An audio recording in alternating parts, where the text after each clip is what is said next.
Chain rule is big. The chain rule allows us to take all the derivatives that we've learned and expand them far beyond just the specific cases that they currently address. So here's the chain rule. What the chain rule does is it allows us to differentiate compositions of functions, so functions of functions. So if I have something like f of g of x and I want to take the derivative of that composition of functions, the derivative of f of g of x, what we end up getting is we're just going to work our way from the outside to the inside, and at the outermost level we just have the function f of something, right? Well, the derivative of f of something is f prime of that something. Okay? That's the first rule we see. It's like peeling an onion. You're going to work your way in from the outside. Okay, if there's nothing inside f of x other than x, then we're done. But if there's another function that's inside f of x, then I need another link in my chain. So I'm going to multiply by another derivative. And now we look inside f of x and we take the derivative of what's inside that, which is g prime of x. Okay? So what's easier to do here, though, is, again, it's much cleaner if you just use u's and v's instead of, f of x's, right? So if we're going to define, like in this case, we'll define u as equaling the inner function g of x. So u prime is just g prime of x.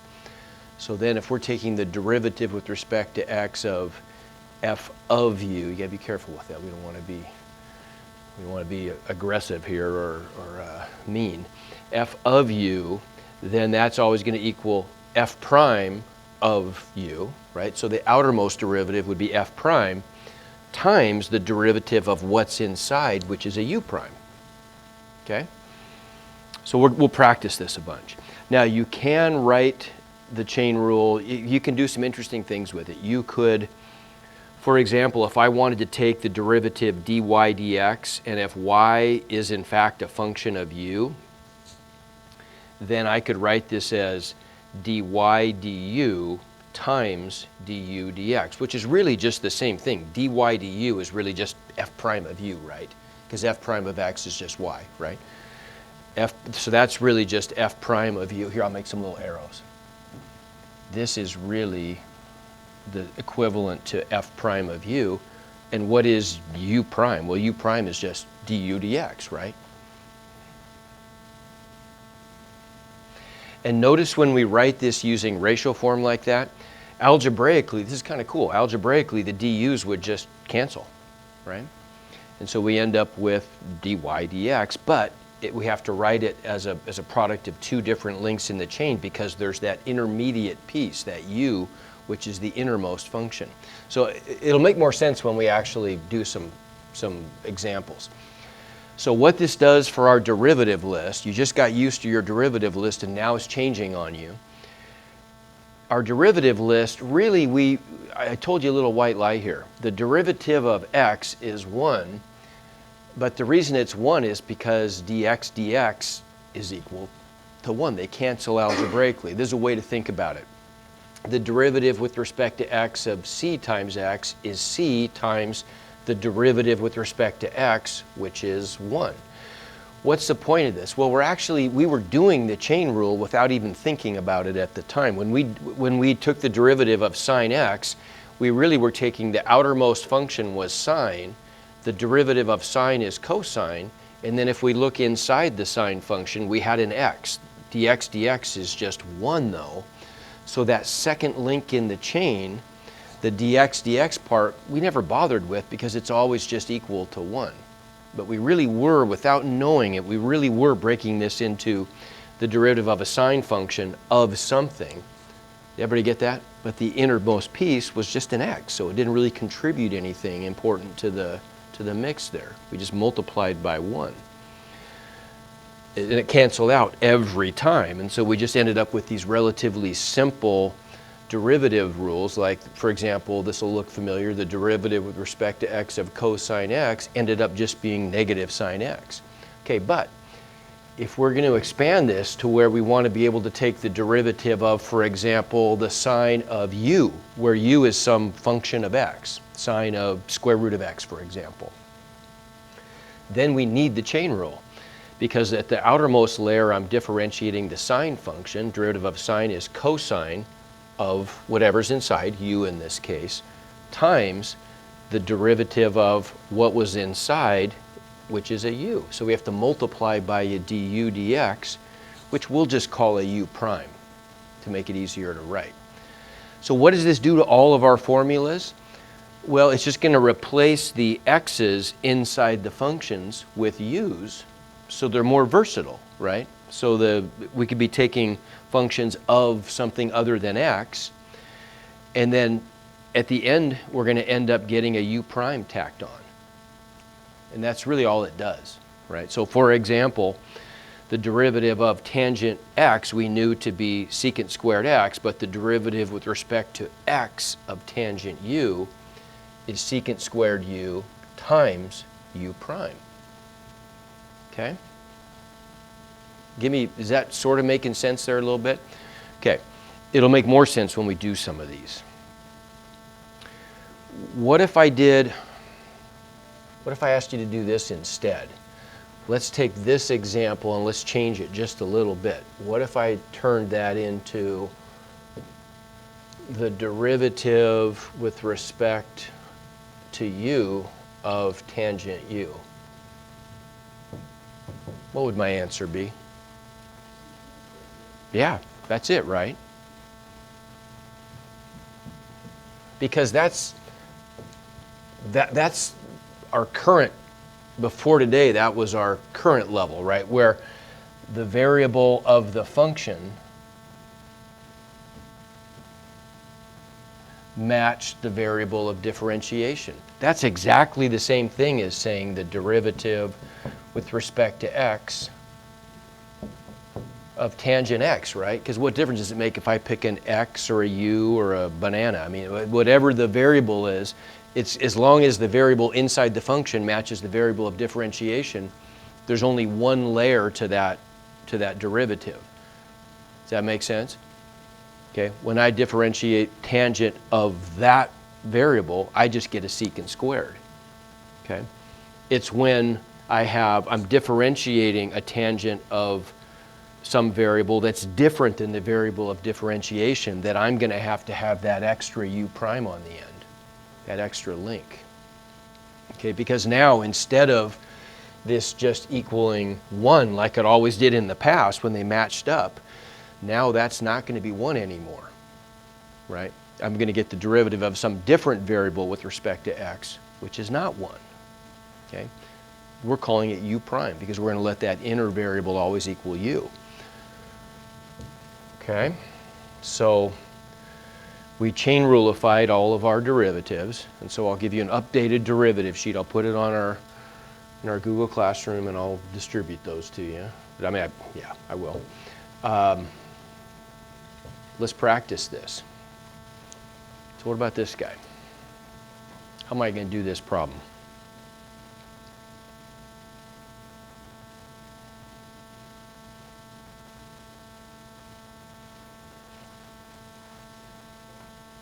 Probably want to rewrite it first of all, right? So it looks like, because we don't really have any square root rules, but we have power rules. So how would I rewrite this?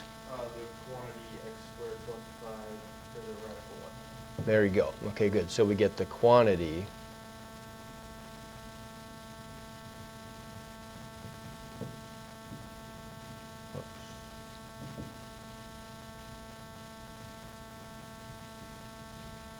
okay?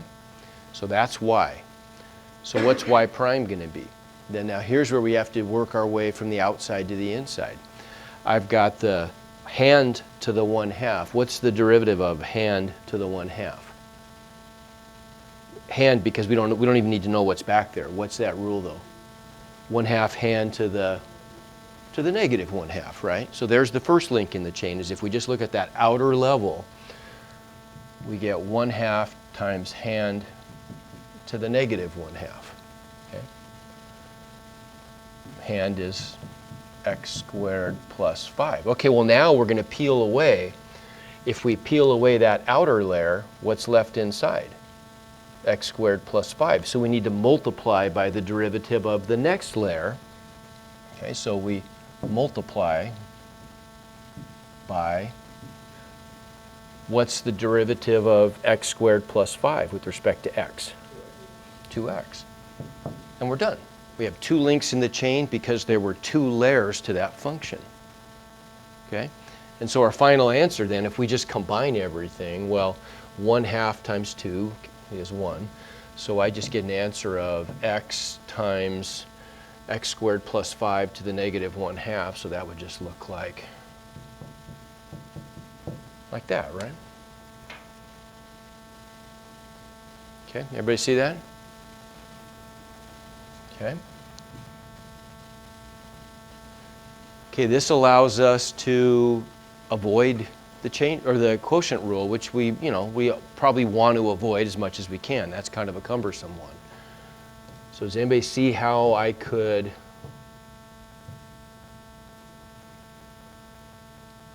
manage that? How could I avoid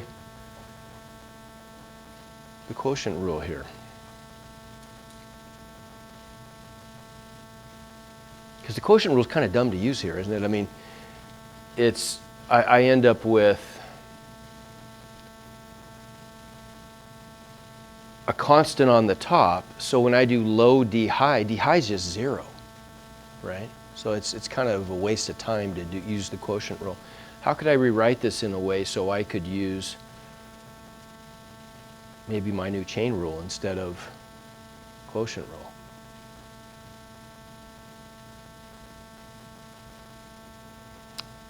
What do you think? Could I write this as a power? Okay. What would it look like as a power?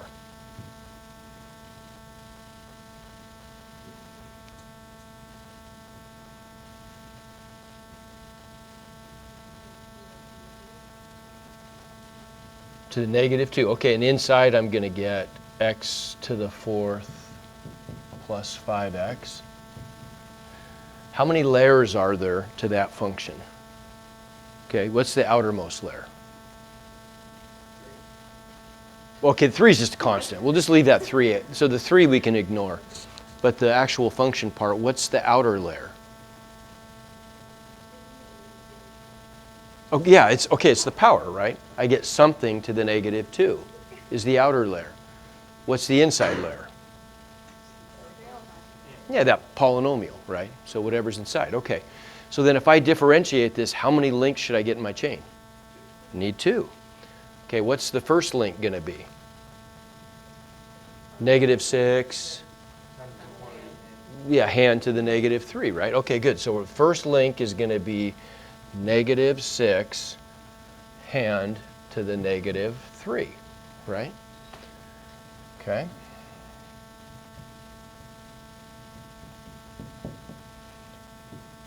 Times, yeah, if I peel away that layer and I look inside, now I'm going to differentiate the next layer in, which is the polynomial. And so that's going to give me the derivative of x to the 4th is 4x cubed plus derivative of 5x is 5. And I'm done with calculus. Okay, that's the chain rule. Okay, so if I wanted to simplify then, what could I do? Not much. I mean, really all I'd do is just put that on the bottom. Just get negative 6 times the quantity 4x cubed plus 5 over the quantity x to the 4th plus 5x cubed. Okay? Make sense? Okay, let's try a tougher one. Those are getting too easy.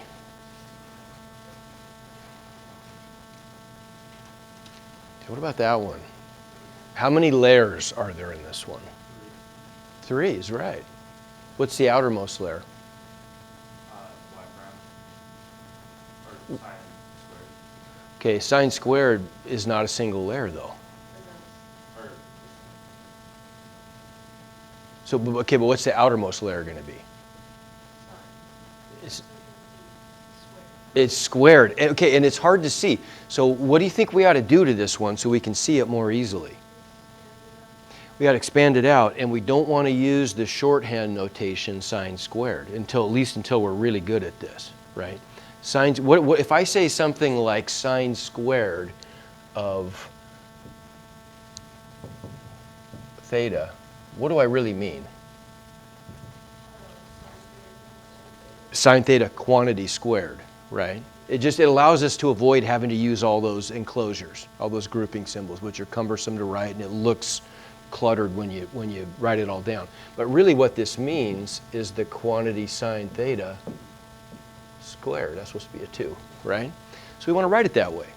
If we write this using a bunch of different layers, so y is equal to my outer layer, we'll kind of color code these, my outer layer is going to be something squared. What's the next layer? Sine. Yeah, I'm going to get sine of something, and then my inner layer, yeah, that polynomial.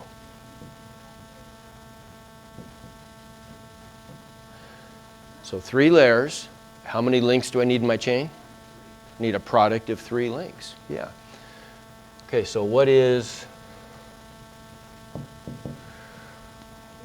the outer layer going to be here? Adam, what do you think?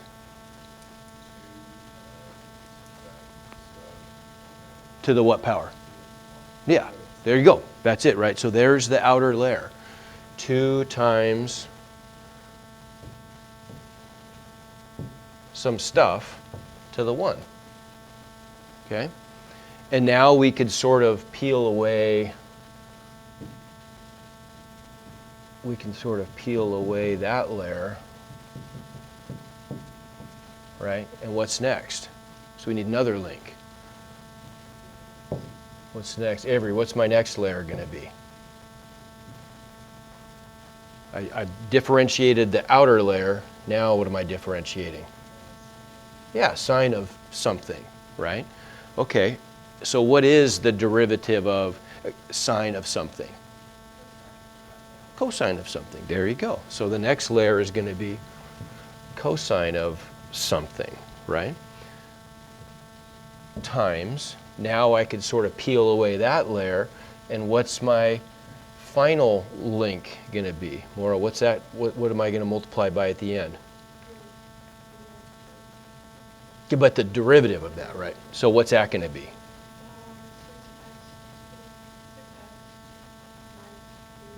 That's it, right? And then the 4 will just go away. Good. And so we'd have to go back and fill in what all this stuff is. So what was inside the brackets? Well, that was my... We took, you remember, so the first layer was derivative of 2 to the, something to the 2 was 2 times something to the 1. Okay, so what was the something that was inside? Okay, that was a sine of 3x squared minus 2x plus 4. Next layer, we took the derivative of sine of something and got cosine of something. Well, that something was a 3x squared minus 2x plus 4. And there's my 3 links in the chain, right?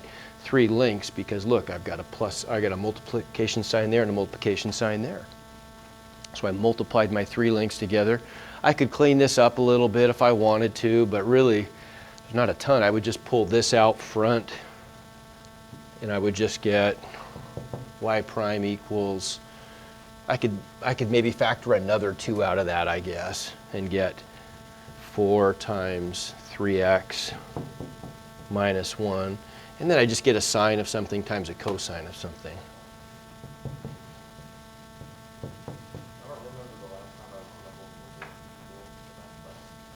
Yeah, yeah.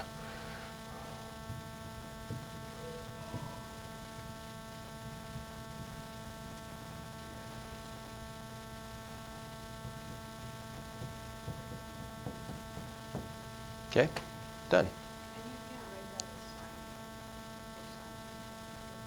No, you can't. Because that's, you mean like sine?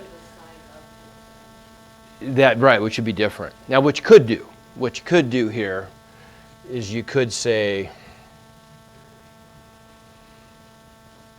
I mean, this is going to be kind of complicated. What I could do is I could take a 2 out of here, and I could combine that with those two things, and I could write my answer as 2 times 3x minus 1 times the sine of 2 times 3x squared minus 2x plus 4, because I'm just taking advantage of this identity. Sine 2 theta equals 2 sine theta cosine theta, and just going in that direction. I mean, you could do that if you wanted to. And there is an advantage to that, because then I'm writing it in terms of a single trig function. So there will be instances where we'll want to do stuff like that. In this case, it doesn't matter. Yeah. Wait, how does sine, like, if you multiply it in the same spot versus different spots, how is sine in the middle of the equation times cosine in a different part of the equation not the same as sine and cosine? What do you mean sine cosine?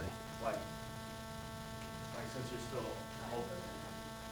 still multiplying it all by the same thing, how is sine cosine not the same? Doesn't make a difference. I don't understand what you're saying. So like, if you just moved it all out to the front and made it 4 sine cosine times. You mean, when you say sine cosine, you mean sine of that times cosine of that? Yeah. Okay, what about it? So can you just combine the sine and the cosine How? just by moving it around? But what do you mean by combine the sine and the cosine, I guess? Well, since sine times cosine is sine cosine, can't you just make that into one term? No, that's sine times cosine is not sine cosine. Sine of theta, so let's make these thetas instead of those big ugly arguments. So sine theta times cosine theta, you're suggesting that should equal like sine cosine of theta or something like that? Yeah. So you're saying it should equal sine of cosine of theta? Oh, never mind. See what I'm saying? Because sine cosine, there is no trig function called the sine cosine function. I get what you're saying, because normally it has sine x in it, I guess. Right. Okay. All right. So let's look at the granddaddy of all chain rule problems. If we can do this one, we can do any of them, right? Okay. So this is pretty complicated. What do we want to do first on this one?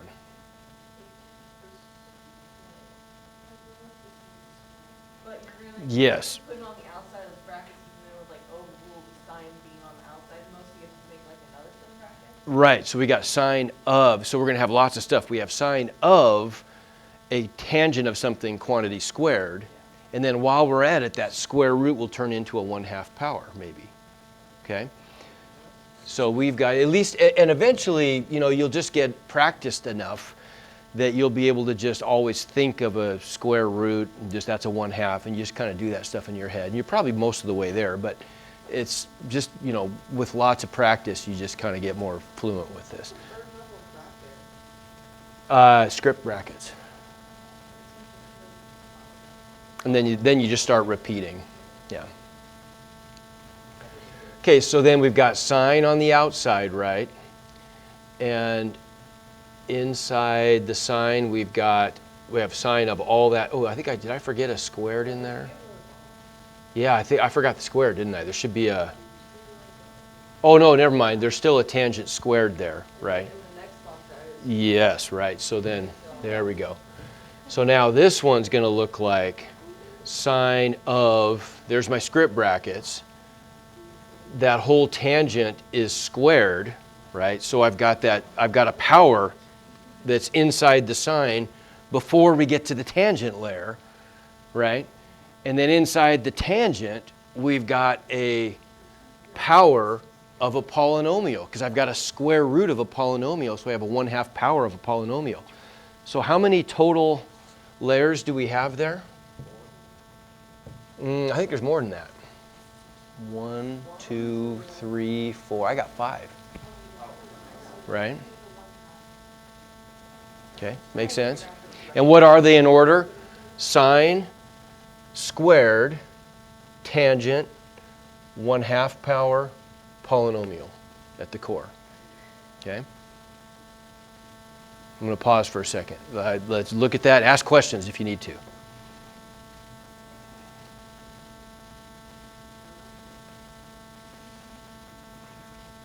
Everybody good with that? Okay. So how many links are we going to need? How many links in our chain? 5 links. Okay. So what's the outermost link going to be?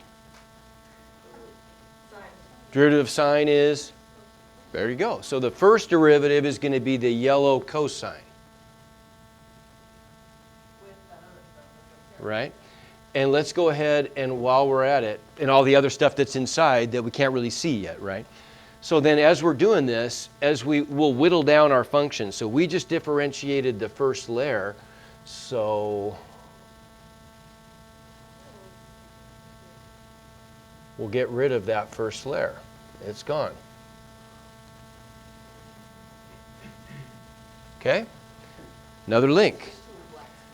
Times. What's the next layer? Squared. Squared. Okay, so the derivative of something squared is 2 something to the 1. Good. Okay, right? So now we can get rid of another. Give me a second to write down the bracket, please.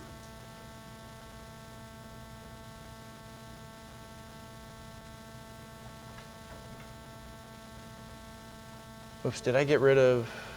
Oh, I think, yep, I got, whoops, my bad. I just wanted to get rid of that. There we go, and I don't need the brackets anymore.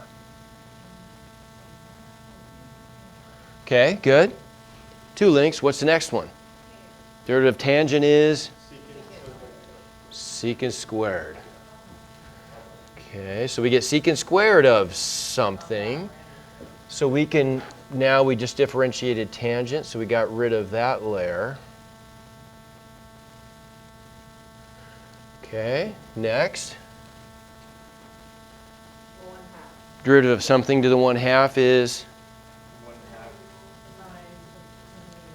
Okay, 1/2 something to the negative 1/2. Good, okay. So we got rid of the 1/2 power. And finally, the last link is 2x. The derivative of the inner polynomial is just 2x. And we're done with the calculus. Most of the work is just going to be algebra, just cleaning things up. Okay, so let's do that, because that's... Question, will Pearson accept if I put it in this form? It might at first, but don't. Practice simplifying. Okay, so now let's clean this up a little bit. There's not a ton we could do, but what could we do? Well, that 2 will get rid of the 1/2. There you go. So I could cancel the 1/2 and the 2. What should go first? Yeah, I've got a 2 still, and then the x, right? Those should go first. So I get my 2x, and then what? So yeah, cosine, which really becomes a cosine of a tangent squared, right? Do I have to put the fraction power in the denominator? I mean, you don't really have to, but it'd be nice to write them with, if it's a negative exponent, it should go in the, you should. And later on, that's going to be very important for us to do. So I got cosine of tangent squared of a square root, right? Times tangent of a square root. right, times secant squared of a square root, and then that just goes to the bottom. I get a square root on the bottom. Okay? Make sense? That's it. Okay.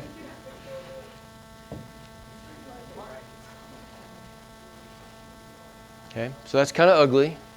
That's kind of ugly. But think about what we do with derivatives. Most of the time, at least for now, we're just going to be evaluating derivatives to find slopes. Like, for example, if we want to come up with the slope of a tangent line, so we're just going to plug values into that and it's going to spit out a number. Get out the old ruler, just kind of estimate what the line's going to look like. Uh-huh. Well, those days are gone, sadly.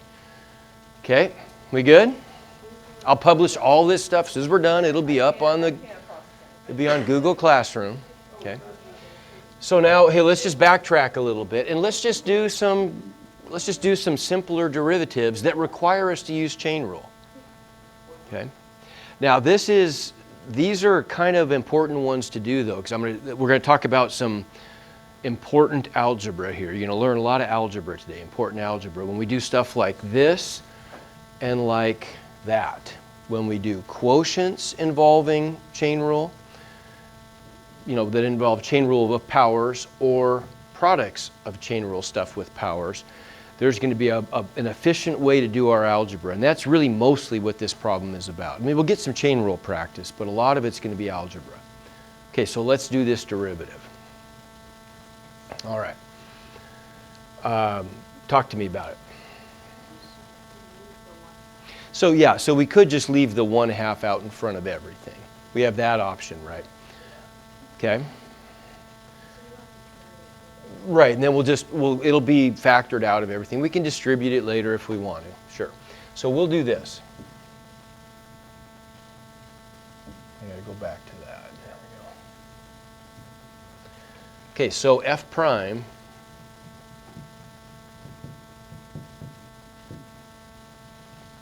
we got a bunch of stuff going on now.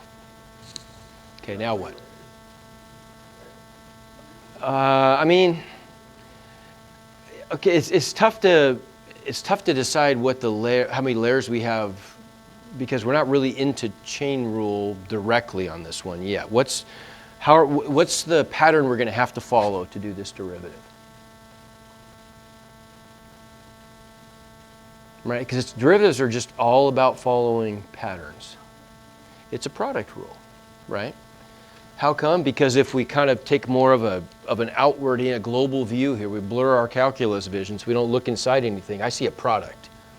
And then when we focus more sharply, we'll see it's a product of some specific stuff. But at the outermost level, we haven't gotten that far. We just see that this is a product of two functions of x. What are the factors in the product? There's two factors. What are they? X to the 7th is, if I focus in, I can see one of those factors is an x to the 7th. What's the other one? Okay, yes, this square root, right? But at the outermost level, we have to determine, like, how are we going to proceed? What rule do I apply first? And it's a product rule. And then inside the product rule, we're going to have to take some individual derivatives that might require us to use other rules too, right? But at the outermost level, it's a product. This is my u, and this is my v. Okay, give me thumbs on that. Does that make sense? Okay, so then let's do that. What's our, do the product rule. What do we get? X to the 7th. Okay, so we're going to take u times dv. Well, what's dv going to be? How many links are there going to be in dv? Going to be 2, right? Because I've got a square root of something, and the something is a polynomial. Okay, how do I take the square root of something? Derivative of that, sorry. Right, okay, so what's that going to look like then?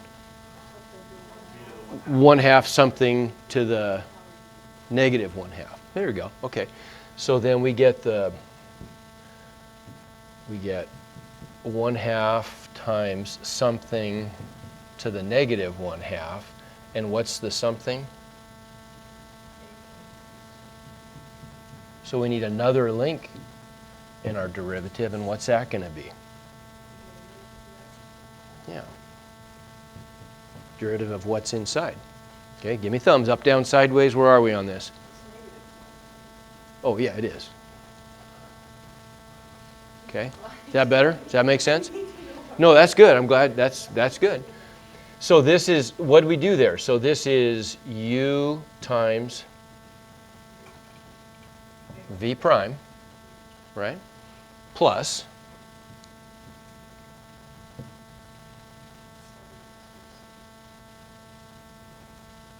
plus v, which is that guy, right? Okay. It doesn't really matter what order we put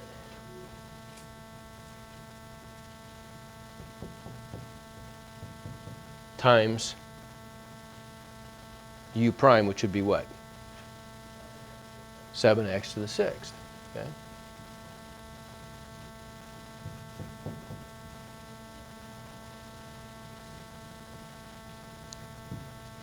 Okay? Good? Now what? Okay, now we simplify. Yeah. Okay, so I'm going to go ahead and do an intermediate cleaning step here. Let's do this. Let's simplify this first term. Second term is already pretty simplified. So we're getting 1/2 times, I can cancel the 1/2 and the 2. I'm going to put this term first then because it's positive.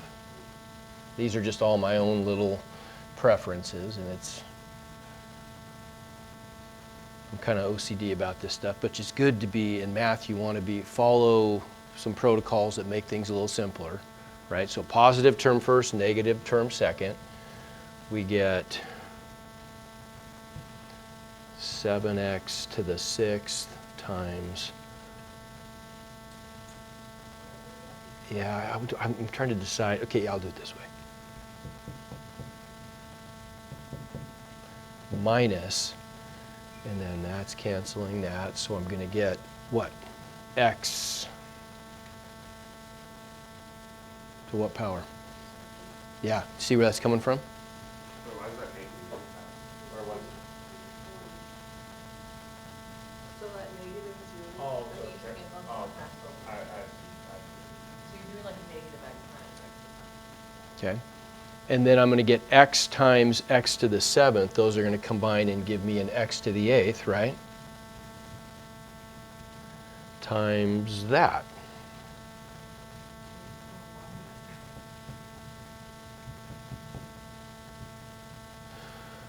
Okay, so what are my options here? Well, I have the option of maybe like writing this on the bottom as a fraction and then getting common denominators. That's too hard. We can do this more efficiently. We always want to factor out the GCFs here, okay? And what do we look for when we're factoring stuff out? We look for like bases, right? We're going to look for bases, for like bases that are taken to powers. And I see that. I see that twice. Look, I see x's that are being taken to a power. That's a like base. And I see this quantity 8 minus x squared that's being taken to different powers. Right? Everybody see that? So I could be factoring out, I could generate factors from each of those like bases. Okay, now how do we know what to factor out? Well, the first one's easy. What power of x could I factor out here? X to the 6th, because I always take out the least common powers. You factor out, I'm going to write that down, you factor out least common powers.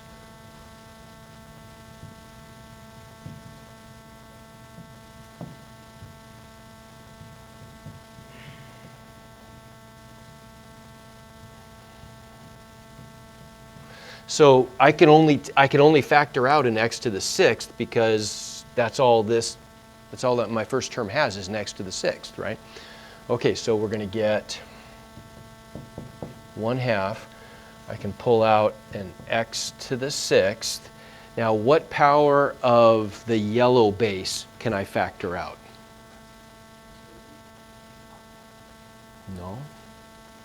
I have yellow to the 1/2 in the first term and yellow to the negative 1/2 in the second term. I always factor out the least common power. So what's the smaller of those two exponents? So that's what I factor out, okay? So I'm going to pull out an 8 minus x squared to the negative 1/2. And now we got to figure out what's left behind from all this. So what's left behind from the first term when I undistribute all this stuff? 7. Now what? Okay. I've got yellow to the 1/2, and I factored out yellow to the negative 1/2. What is it? Yeah, to the power of 1, right? How come?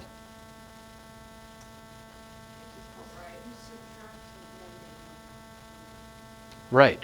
Okay, because if I want to know what goes here, this is really important. I want everybody to see this. If I want to know what's going to go there, oh, that's not what I wanted. Yikes. If I wanted to know what goes here, well, that's really just going to equal what I started with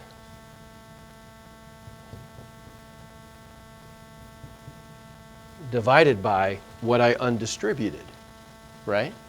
Because factoring out is a process of dividing away, it's division, okay? How do I know that? Well, x to the 6th divided by x to the 6th is 1, so that one's gone, right? Okay.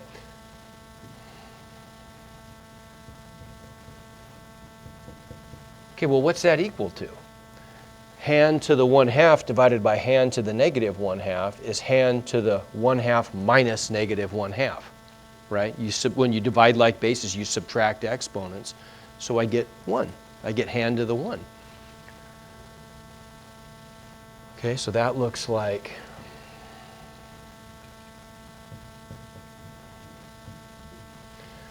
minus, and I'm going to track this minus sign. There's my minus sign. What's left from group 2 if I factor out all that stuff? Well, this divides away completely, right? I factored that out. I factored out an x to the 6th, so I'm left with an x squared, right? Okay, that's pretty good. And we'll wrap this up next time. But look, I could just simplify everything inside the brackets, and then I've got this thing completely factored pretty easily, okay?